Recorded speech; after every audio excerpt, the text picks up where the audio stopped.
The Andy Pollin Show.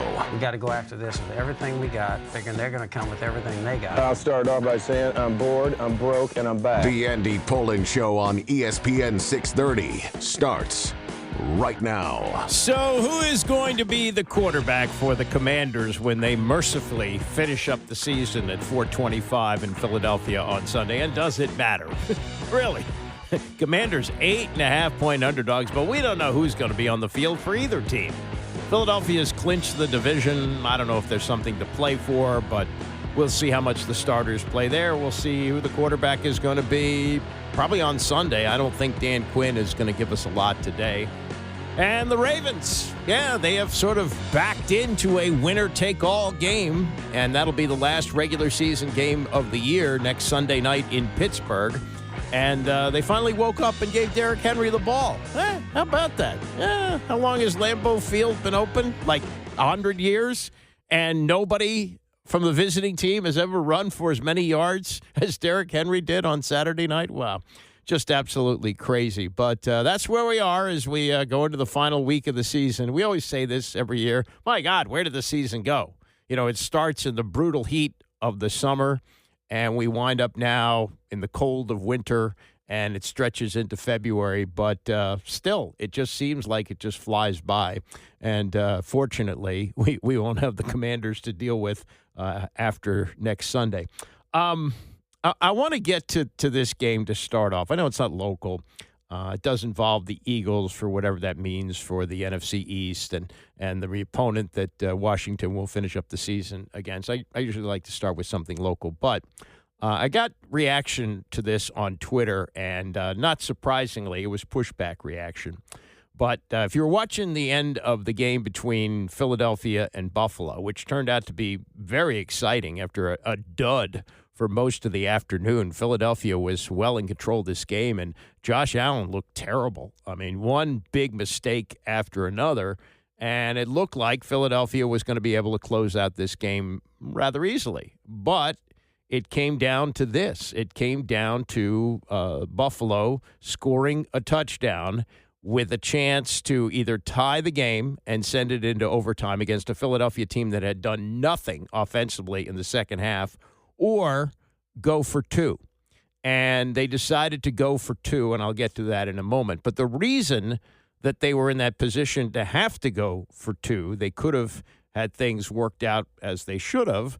They could have been kicking an extra point to win the game and walk off the field and still have a chance to win the AFC East. The AFC East has been won by the New England Patriots, who were god-awful last year. And they have won it for the first time since Tom Brady was their quarterback, 2019. It's amazing. Last year that Brady quarterbacked the Patriots, they won the division before he shuffled off to Tampa and won a Super Bowl there. But the reason it came down to them going for two and going for the win rather than kicking the extra point and getting the win was because of the kicker for the Buffalo Bills. His name is Michael Badgley. And like a lot of these guys, he's been everywhere. He's kicked for 6 different teams during the regular season. He's been to, I think, at least 8 different teams, including here. He was here in 2023 in training camp. I guess he kicked in the exhibition season because they cut him loose before the season started. But he's one of those guys that you pick up where you need a kicker. And Matt Prater is the regular kicker for Buffalo, but he's got a quad issue, so he was unable to go yesterday. So Michael Badgley gets the kicking duties. And it's not like he hasn't had some success in the NFL, or he still wouldn't be getting chances. But his extra point was blocked with a chance to make the game 13-7. And what got me about him, because I vaguely remembered him here. I really wasn't familiar with him around the league. But it was the number that he was wearing. And this has changed in the last, I guess, 5 or 6 years. For many years, the NFL had number restrictions. So, for example, quarterbacks could only wear, I think that's still the case, they can only wear numbers 1 through 19. But then other positions where you had restrictions, like linebackers always had to wear numbers between 50 and 59. Now they can wear single digits or even 0. Wide receivers used to have to wear numbers in the 80s. That changed to the teens when they were running out of 80s numbers because teams were retiring them. And it's pretty much, free reign for what number you want to wear. And so what's happened to the kickers is they're left with what's available. Sometimes all the numbers between 0 and 19 have either been retired or being used by other people. So here you have an off-the-street kicker who walks in to replace Prater in Badgley, and they give him a jersey. The jersey number that he was wearing for the Buffalo Bills was number 32. Now, that may not mean much to you, but it means a lot to me, and I would think it would mean something to people my age. Number 32 was worn by O.J. Simpson. He wore it at USC when he won the Heisman Trophy, and he came to the Buffalo Bills. They never won much. I don't think they maybe went to the playoffs once and didn't win a playoff game. They were generally a bad team. But O.J. Simpson, at one time, was the most famous athlete in the United States of America. If you want to think Shaq combined with Tom Brady, and we're going to hear from both of them later in the show, if you want to think those two guys combined on the endorsement front, that was O.J. Simpson. In addition, he was doing movies and actually was not bad at that, and in some big-time movies. And he also did television when he wasn't playing, and since they weren't involved in the playoffs, he was usually available in the postseason, transitioned beautifully from playing to becoming a commentator on TV and continued to do movies and commercials. And then, of course, 1994 happened. The Bills never retired the number. That's a surprise, number one, because his last year in Buffalo was 1977, and the murders happened in 1994. In between, he went to the Hall of Fame. They never retired number 32. And then after O.J. became, the pariah O.J., they certainly weren't going to have a number retirement ceremony, but I had thought they would at least keep it out of circulation. Not as an honorarium, just for the creepiness of seeing number 32 worn by an active Buffalo Bills player. And yet, there he was. Now, maybe that was karma yesterday because he was wearing 32. The extra point was blocked and ultimately cost Buffalo the game. But I was just absolutely floored by that. I put it out on Twitter, and people went, so what? It's just a number. People forget it. No. O.J., 32, first running back to get 2,000 yards in a season, in a 14-game season. I mean, he was, as I say, the most famous athlete in America in the 1970s, into the 80s, and even into the 1990s. And, of course, obviously things changed horribly off the murder of his ex-wife and a waiter from a restaurant, and his second half of life was a lot different than the first half. But I would just think, if I were the equipment manager for the Buffalo Bills, or if I were someone above him, if let's say I was the president of the team, I would go to the equipment manager and say, yeah, we only have two retired numbers, and they do. The only two numbers are 12 for Jim Kelly and 78 for Bruce Smith. That's it. Okay. And maybe they have numbers that are not in circulation for certain great players. Maybe Thurman Thomas's 34 hasn't been given out, something like that. But I would say to the equipment manager, and maybe I'm sure they're going to release Badgley as soon as Prater's ready to go, that I would think that would be something that it has to be addressed.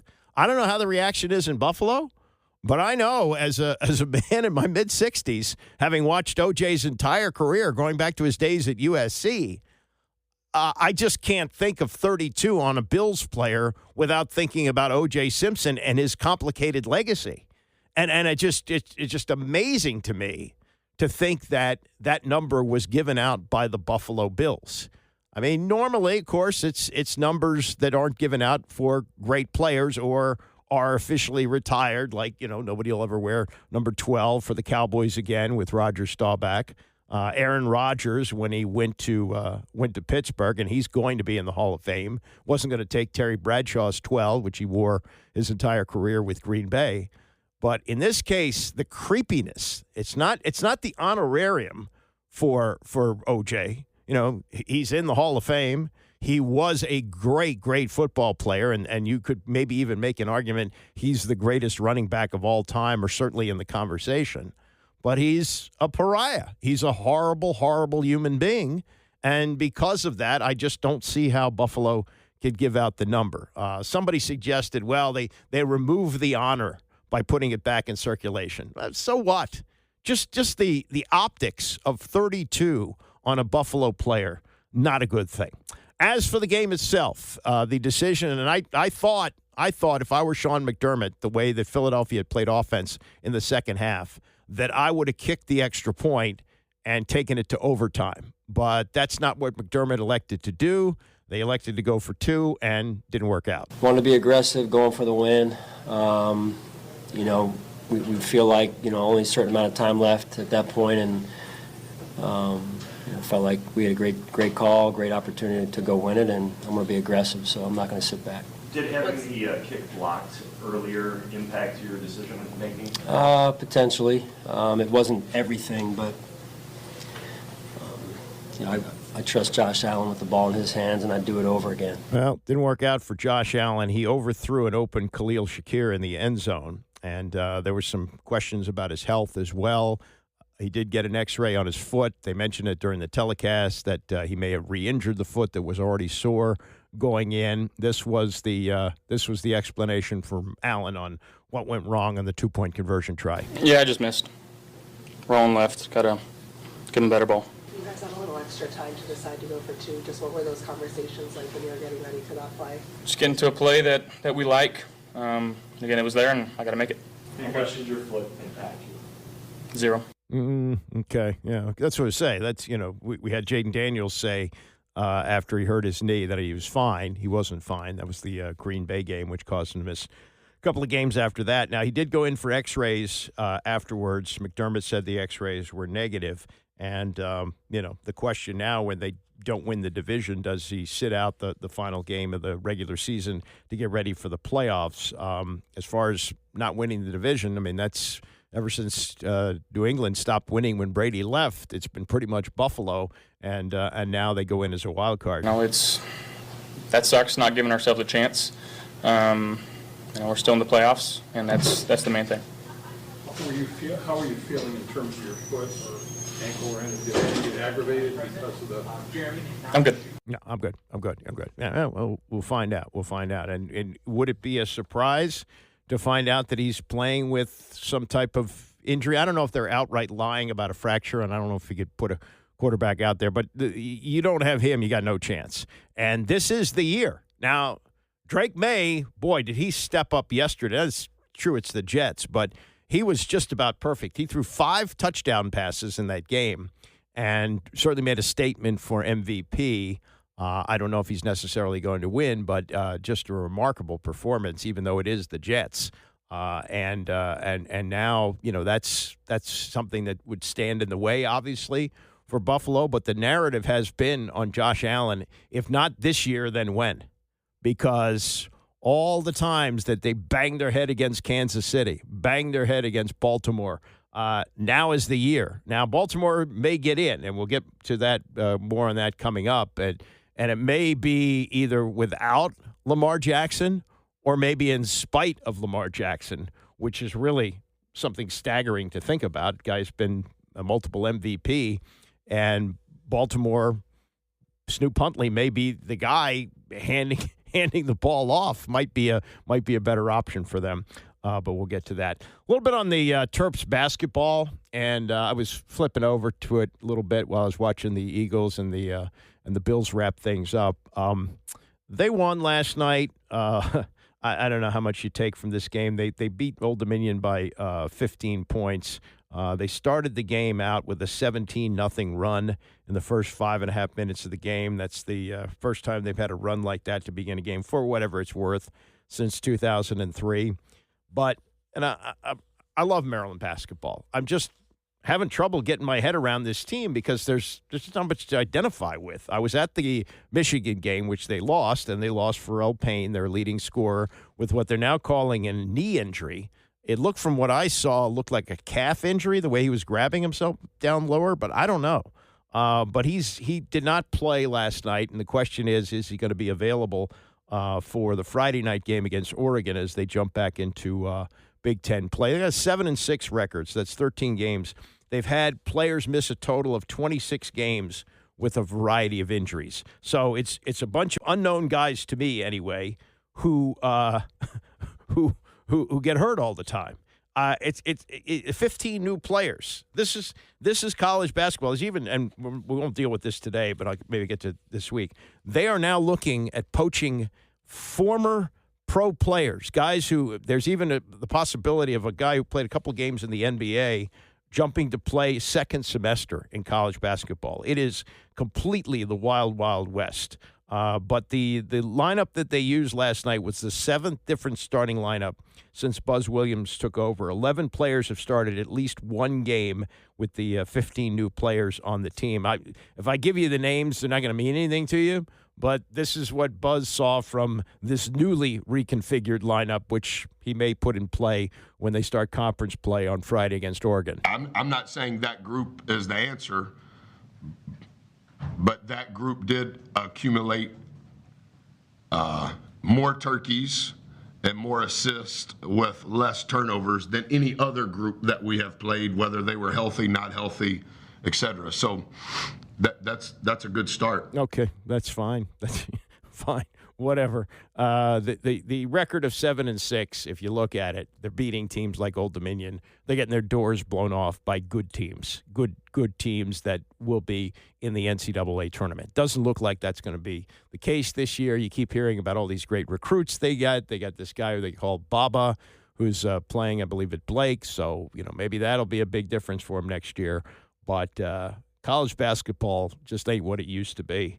And as someone who's loved the game, it's hard to really get into it this year. More on the football coming up, and with what Phillip Rivers didn't win a game, but got these Alta Cockers thinking, including Tom Brady, wait a minute, maybe I could play. We'll get to that and more as we continue. It's the Andy Pollin Show, ESPN 630. The Andy Pollin Show on ESPN 630, the sports capital. Regarding Phillip Rivers, you're probably in one of two camps. One camp, you say, that was a waste of time. Colts went 0-3.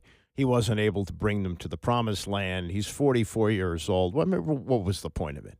Or there's my camp, the older camp, admittedly, which looks at a guy 44 years old, hadn't played in the NFL in 5 years, hadn't played all season, and with an outside chance to get the Colts into the playoffs, he decided, let's go for it at great personal embarrassment.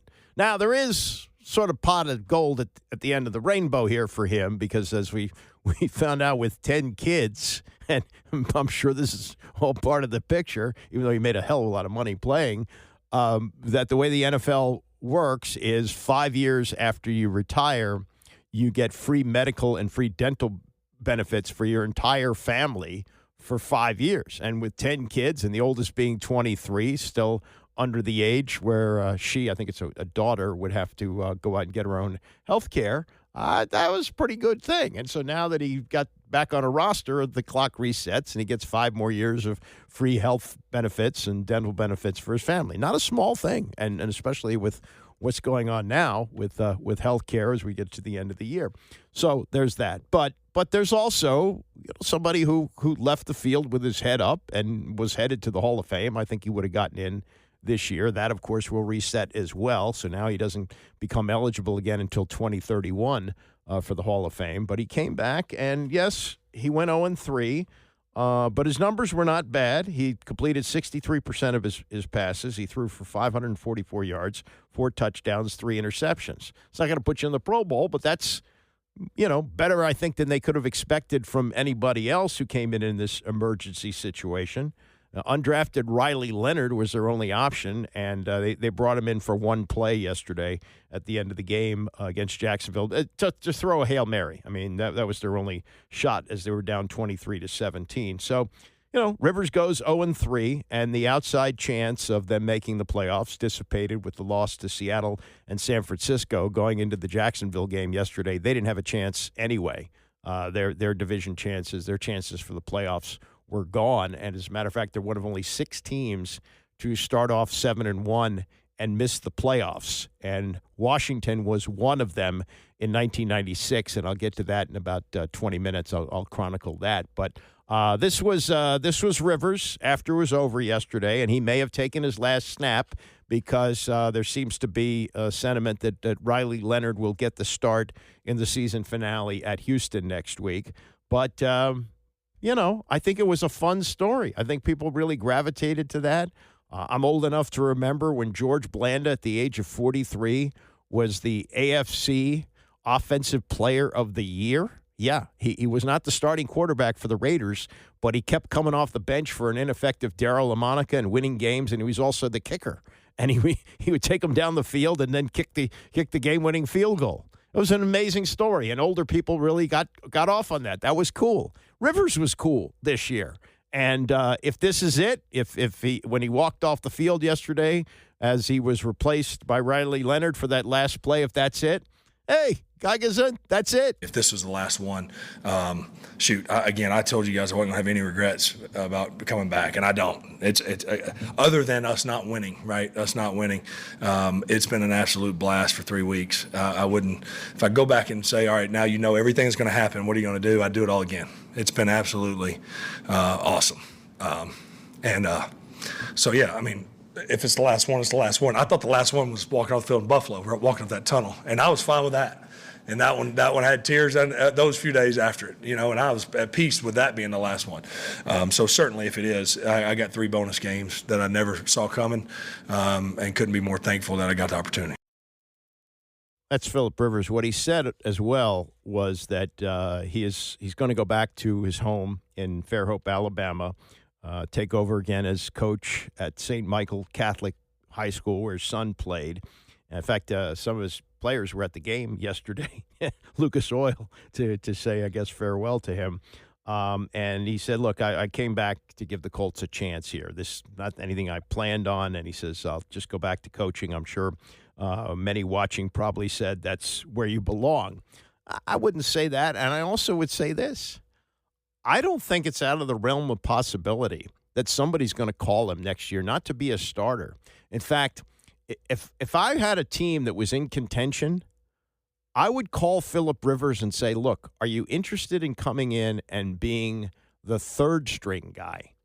I don't know, but if they have to put him on the practice squad, there's only so much money he can make, and it may not be worth it for him.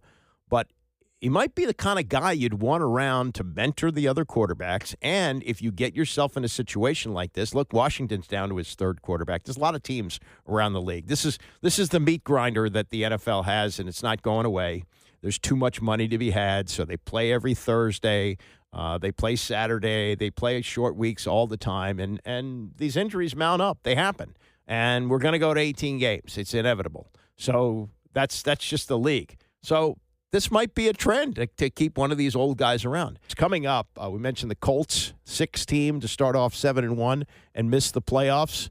Happened to the 96 Redskins. And how it happened is some kind of story. We'll get to that next. It's the Andy Pollin Show, ESPN 630. The Andy Pollin Show on ESPN 630, the sports capital. The Steelers' terrible towel, one of the most iconic symbols in the history of the National Football League, made its debut 50 years ago this weekend. And we'll get to the backstory on the terrible towel coming up in the next hour. We talked about the Colts, started the year with Daniel Jones. He was Indiana Jones. Oh, my God, how did the Giants give up on him? Giants stink. He was in Minnesota last year. If they'd have kept him, he'd have been a good fill-in for J.J. McCarthy. They didn't. So he's in Indianapolis, and he's got a defense, and things are looking really, really good. And then he gets hurt. That's what brings on Philip Rivers. And although Philip Rivers didn't embarrass himself, they played their way out of the playoffs from 7-1, the 6th team in NFL history to do that. Among the teams that did that was the 1996 Washington Redskins. And that was a special year because that was the final year for RFK Stadium. And the league set it up perfectly. The last home game, the last game to be played at RFK. Now, it's, conceivable they could have made the playoffs and had a couple of home games, but they weren't that good. But the last regular season home game was against the Dallas Cowboys. Perfect. Just a perfect way to wrap up RFK. And the way the season was unfolding, it looked like that might even be for the division title or, maybe for playoff positioning, whatever it was going to be. It was seemingly going to be meaningful when they're 7-1. I mean, why wouldn't it be, right? Why wouldn't that be the case? And they managed to play their way out of it from 7-1 to ultimately 8-3. 8-3. I mean, how's it possible that you miss on that? So anyway, let me just set up how this all evolved. You had the 91 season where they win the Super Bowl. Mark Rippon bet on himself. They didn't have free agency in those days, so his options were somewhat limited, but he played for $300,000 saying, if I have a good year, they're going to have to pay me. Well, he couldn't have a much better year than he had as the Redskins lost only 2 games, and they wound up beating Buffalo in the Super Bowl. Rippon was the MVP.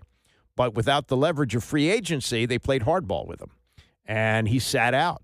And there was even some discussion that he was going to sign with the Montreal Alouettes, who were owned by Bruce McNall, Wayne Gretzky, and John Candy. And he even went there, kind of flirted with them. But I guess either they didn't have the money that he wanted, or he still, as a defending champion and Super Bowl MVP, don't you want to come back and strut your stuff? So it goes on and on and on. And reports were he was keeping in shape by playing catch with his brother with a beer in one hand. Like, he wasn't exactly in tip-top shape. He wasn't always in shape to begin with. He was a little pudgy.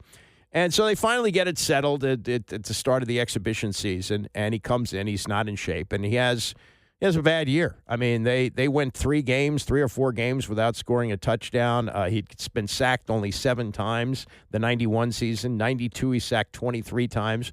But they managed to back into the playoffs, and they play Sean Salisbury quarterbacking Minnesota. They beat Minnesota in a wild card game, and they go to San Francisco. And they actually had a chance to win that game. There was a play where there's a wide open hole to the end zone, and there was a botched handoff between Mark Rippon and Brian Mitchell, and to this day they still argue about whose fault it was, but it winds up in a fumble. 49ers hang on, win the game. So then comes the offseason of 1992 going into 1993.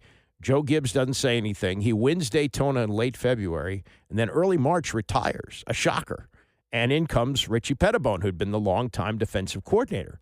Richie was great, and many thought, and I think he deserves maybe 40% of the credit for those 4 Super Bowls that they played in. He was a great defensive coordinator. Gets elevated to head coach at a time where the league is transforming itself to having free agency and a salary cap, and Washington was way over. So they didn't do much in free agency. The team was aging, getting older, getting hurt, and they started off the year with this miraculous win over the Dallas Cowboys, 35-16 on Monday Night Football. Tom Boswell writes, Joe who? That's in Joe Gibbs. But then they proceed to lose 6 straight. They finished the year with a 4-12 record, which was inconceivable because they had been a regular participant in the playoffs and a regular participant in the Super Bowl. And so Richie was out after 1 year. They rebuild a couple of years with Norv Turner. They whiff on Heath Schuler, 3rd pick of the draft. He turns out to be a bust. But Gus Frerotte is pretty good as a 7th rounder. And 1996, they start off the year 7-1. Now, the schedule was pretty weak, but, they looked pretty good. And Darryl Green, who had been a part of those Super Bowl teams, he said, hey, come on, we're not that good. And nobody believed them. They went to Buffalo. They got their doors blown off by the Bills. Okay, so that's loss number 3. They wound up, losing that game. Loss number 2.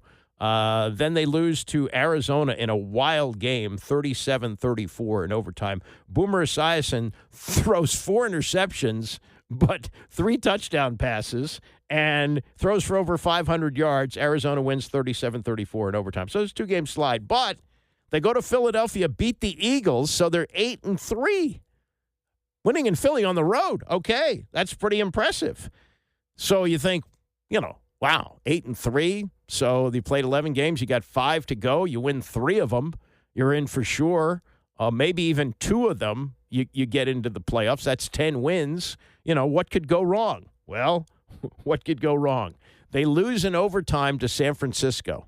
San Francisco, good team. They took them to overtime at RFK. Okay, no shame in that. Then they go to Dallas. They lose at Dallas. They lose at Tampa Bay. They lose at Arizona.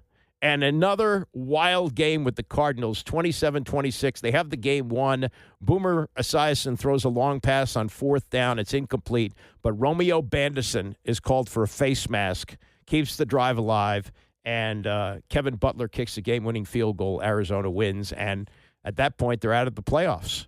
And all the buildup for the final game at RFK, oh, my God, means nothing. They win the game 37-10, but Dallas had nothing to play for. They were resting all their players for the playoffs. I think Troy Aikman only played a couple series, if at all, in that game, and it all fell apart. But at 7-1, you're thinking, okay, the Richie Pettibone era ended. All the old hogs retired. Jacoby and Bostic, they were all gone. And now you start fresh. 2 years of rebuilding with Norv Turner. They went 3-13 in his first year in 94. They went 6-10 in 95, 96. You're right there. And it fell apart. That season just completely collapsed with 2 wild losses to Arizona and a 4-game losing streak off an 8-3 start. And the heartbreak of a game against Dallas, which was built up to be at midseason when it looked like it was certainly going to be meaningful, maybe for the division title, turned out to be a complete dud. They win the game, and then they go to the new place, and you saw what happened there. Dan Snyder didn't even own the team yet, but that was the collapse of 1996 as we look back on what the Colts did this year. Oh, well, Steelers and the terrible towel. 50-year anniversary celebrated this weekend. We'll go through that and the backstory on the towel as we continue. It's the Andy Pollin Show, ESPN 630. The Andy Pollin Show on ESPN 630, the sports capital. Just saw this during the break. I have a guilty pleasure of watching the Food Network. I do. I watch Diners, Drive-Ins, and Dives and whatever else shows.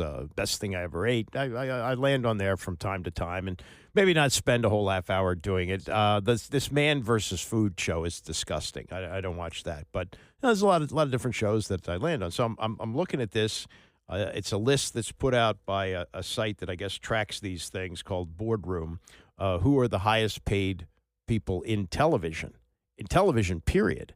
Now remember when Tony Romo signed that deal for essentially $1 million a game, $18 million a year? People, whoa.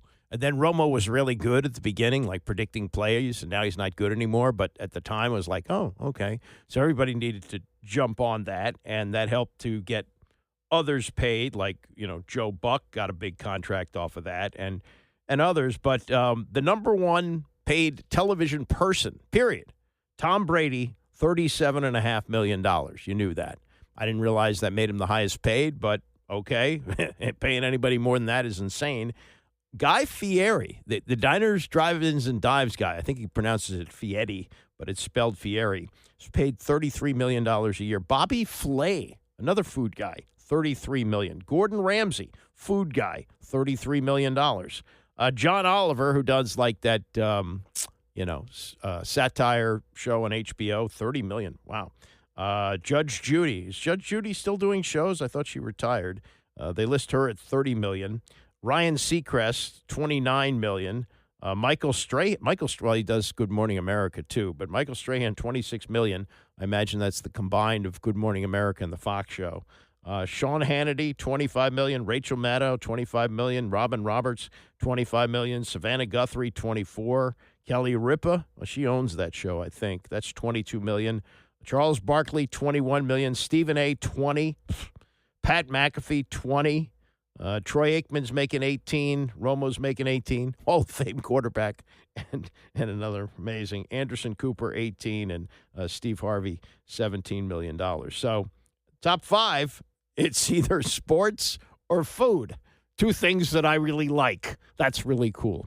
You know what else is cool? The Terrible Towel.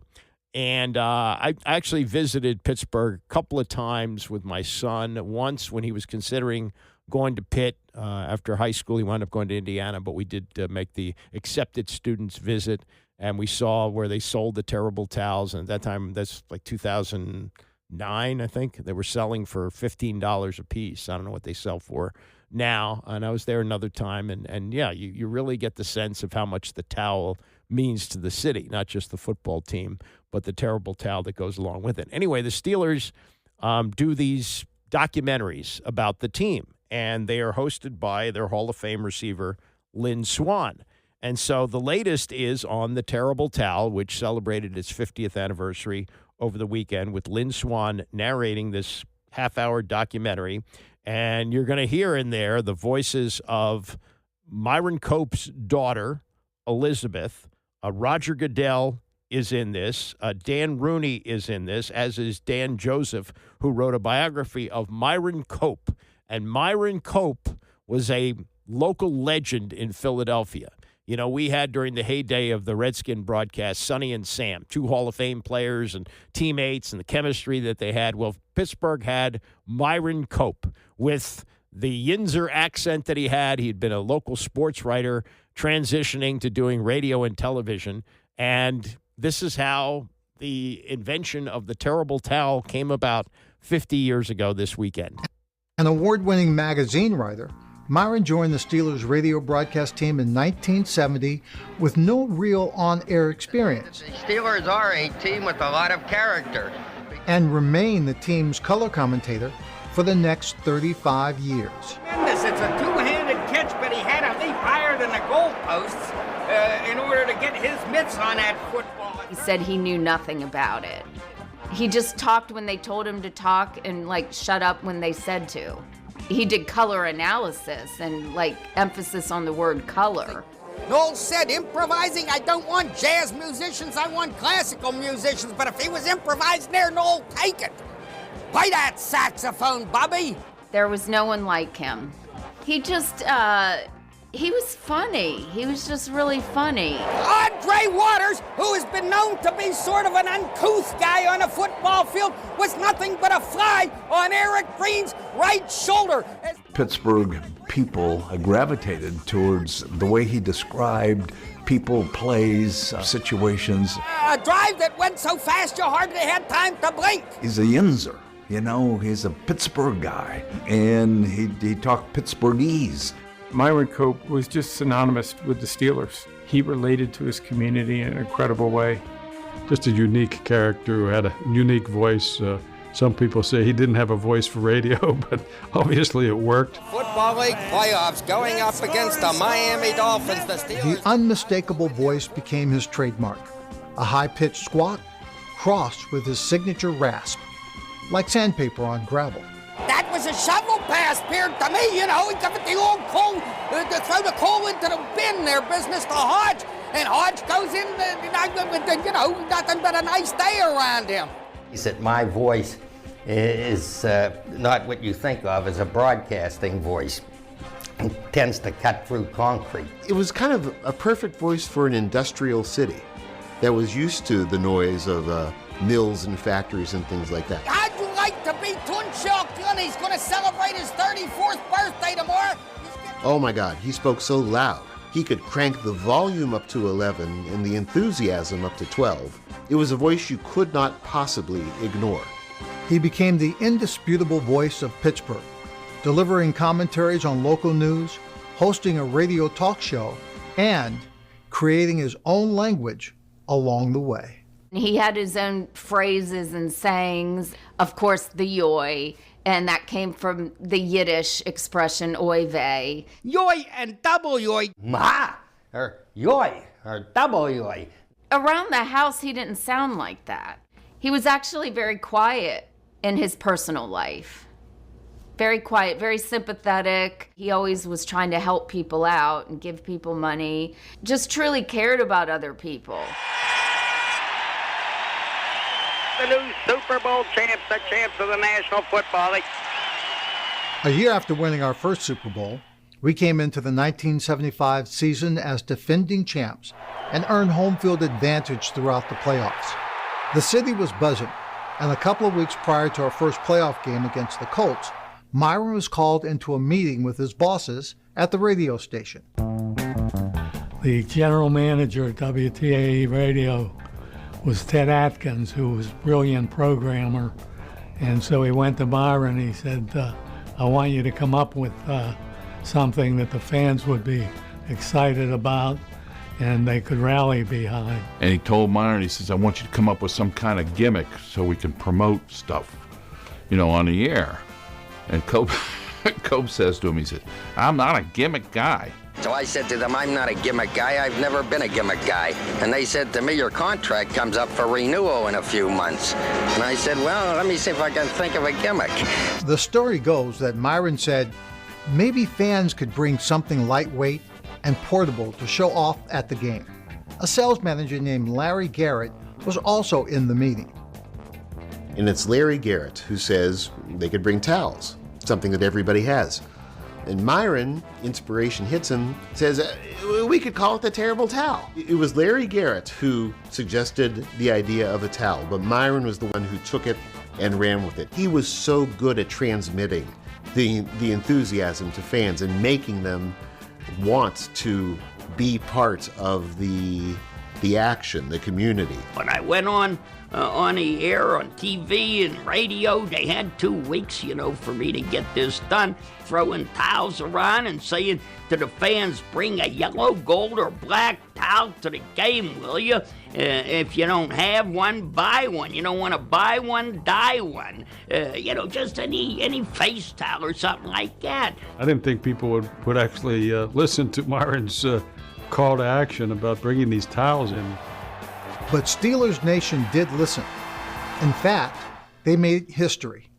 It was December 27, 1975, and even Myron was stunned by the response.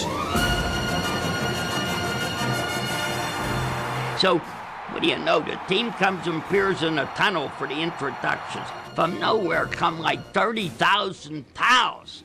Yellow, black, gold towels. And that was the birth of the terrible towels. So that's the 75 season coming to an end, and they're heading into the playoffs, and they ultimately went on to win the Super Bowl that year against the Dallas Cowboys. So now in 76 and 77 and 78, people are bringing their homemade towels to the game. That becomes sort of a trademark for the Steelers. Look at all these people waving gold towels and yellow and black towels and maybe other colors or a combination of them. So that was, and then they came up with the idea, and this is long before marketing became a thing, because as soon as people would have seen the towels in 1975, like within 5 minutes, they would have had terrible towels up for sale.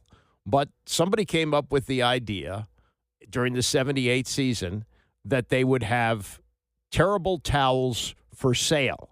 And they got a big boost in the AFC Championship game against the Houston Oilers. That was the Love You Blue Oilers with Earl Campbell as a rookie. And they played the AFC Championship game in Pittsburgh as these towels now were being marketed and selling like hotcakes. An award-winning magazine writer, Myron joined the Steelers radio broadcast. That's not the one. This is the one. This is about the towels as they became up for sale. Myron loved the idea. So in December of 78, just before our first home playoff game in 3 years, Gimbel's began selling the initial batch of 6,000 original terrible towels for just $5 each. The first batch of towels sold out in 4 hours. And then they printed up another batch, and that one sold out in 2 hours. I think that's the point it really started to sink into Steelers culture.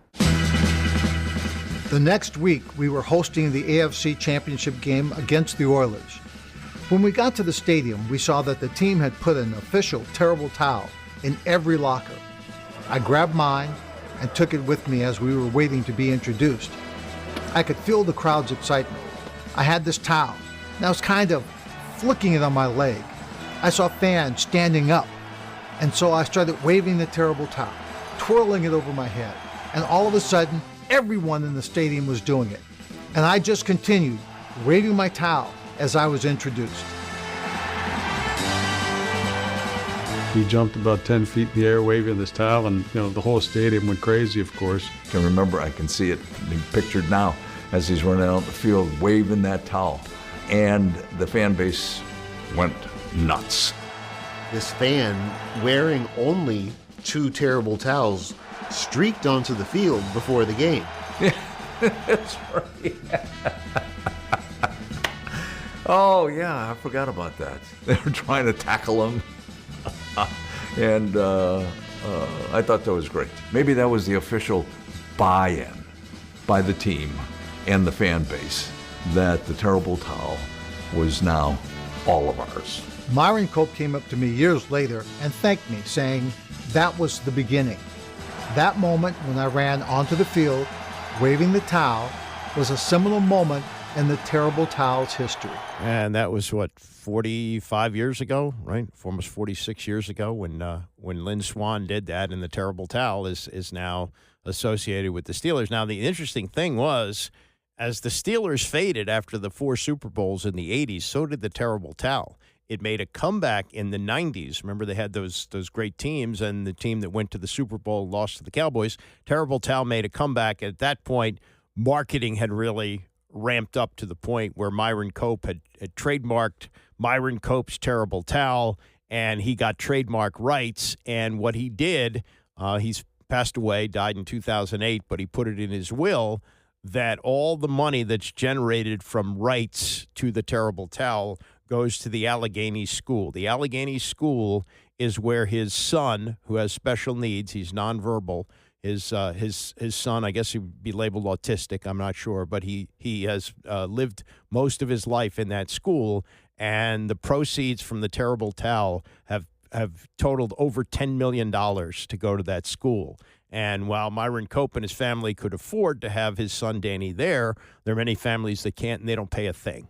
And that is an incredible legacy of something that started out as, hey, a little radio station promotion. Let's get people excited about the game. What do we do?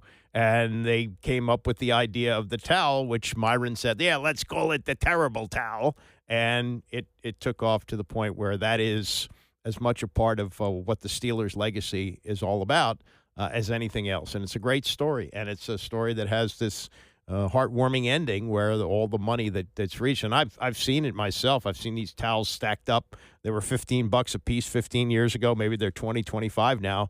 But if you go to a Steelers game, people are still waving the terrible towel. And it all started 50 years ago this weekend. Coming up, speaking of marketing and names, Thom Loverro's got an interesting angle on the name of the football team here, which is currently the Commanders. But the feeling is a lot different coming off this season than last season, and we'll get to that next. It's the Andy Pollin Show, ESPN 630. The Andy Pollin Show on ESPN 630, the sports capital. Bram is coming up at 11 o'clock, and like last year, he will be in Philadelphia calling the last game of the season this Sunday. The difference is the last game of the season last year was the NFC Championship game. The last game of the season this year is the last game of the season for a team that's won 4 games and needs to win to avoid 4-13, which is what they had in their last year of Ron Rivera, before Dan Quinn came in and not only recalibrated but lit the world on fire with the season that they had last year. And I don't think anybody could have expected what happened this year. Oh, yeah, you heard things will swing back a little bit. You know, last year they had all those games, 5 games where they won on the last possession, including the Hail Mary against the Bears. And the league will have figured out Jaden Daniels a little bit more. But, you know, they'll still be a good team and certainly will compete for the playoffs. And they have not. It's been one of the most disappointing seasons in franchise history. And in the offseason, and I'm sure he will address the media again, Josh Harris, the owner of the team, said, that's it. We've made a decision on the name. Because remember, when he took over, he was asked about the name, the awful, just ham-handed way that the name changed happened. Remember 2-2-2-2-2, the thing where they rolled out Commanders and everybody. That's the best you can come up with? Commanders, really? I would have preferred they stick with Washington Football Team. But, okay, so for the last 2 seasons of the ownership of Dan Snyder, or I guess it was the last season because Harris was officially the owner by the time the 2023 season rolled around. But for his last season, they were known as the Commanders, and nobody cared. And that ridiculous news conference where he and his wife were wearing those awful-looking Letterman's jackets, you know, to make everybody believe that this was really cool. So, okay, so, Harris takes over a team that goes 4-12, or his first year they go 4-12, and he's asked about a name change. He says the fans will decide that. And then this past season, off the 12-5 regular season and a trip to the NFC Championship game, he says, that's it, we're sticking with Commanders.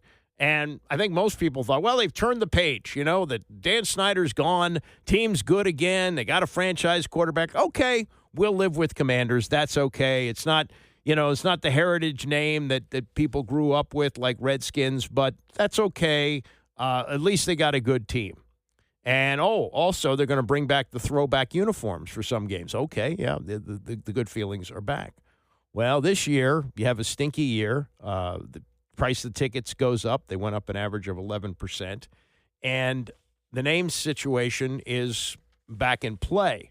What do they do? Does Harris get up again and say, hey, didn't you listen to what I said last year? We're not changing the name. But they've got to get some things changed in order to get people feeling good about this team to buy tickets, personal seat licenses included, for what will be a very expensive venture into the District of Columbia in time for the 2030 season.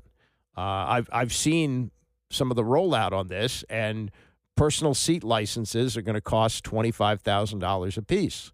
So if you're buying 4 seats, you got to lay out $100,000. I think that's the top end. They may drop off a little bit towards the middle, but it's going to be very expensive. And getting people excited about a football team that right now stinks and has a name that a lot of people don't like, as Thom Loverro writes in his column today, the party's over. The anger over the lost name remains raw. A fractured fan base hates your stadium, your name, and now an unfortunately familiar lost season. Your product, happy holidays. And, yeah, the stadium, which they're going to have to live in for what? 4 more years, 2026, 7, 8, 9. Yeah, 4 more years at that stadium, which isn't even good enough for the World Cup. World Cup's coming here. They're not going to play there. It's not up to standard there.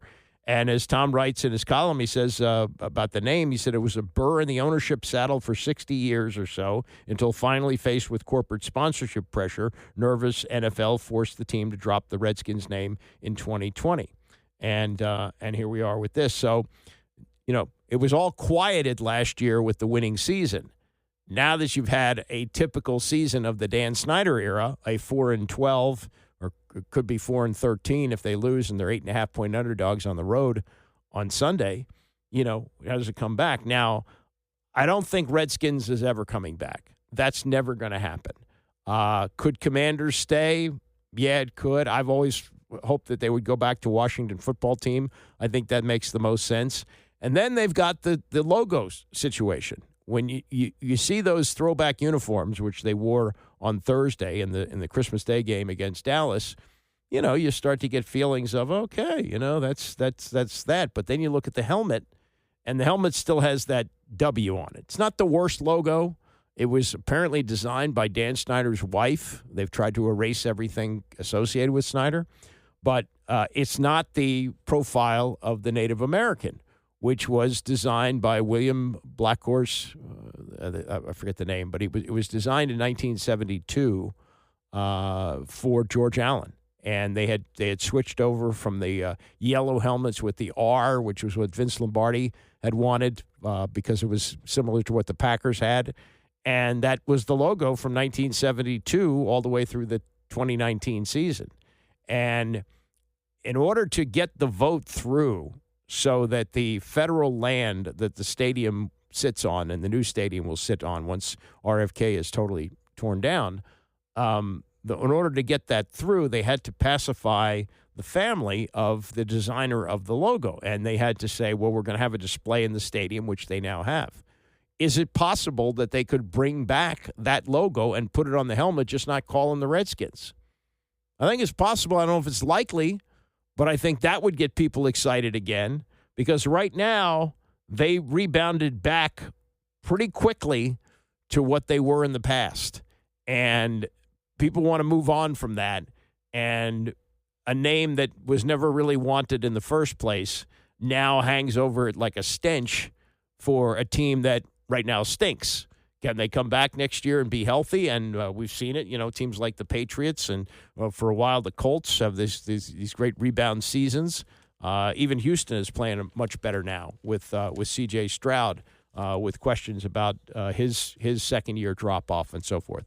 So I think that's something to keep in mind, that the name, while it's never going to go back to Redskins, the logo could possibly go back to the familiar logo that they had for all those years, and maybe that's another way that they move forward, because you're asking people to lay out a lot of money now. This is not the RFK days where nobody ever questioned the price.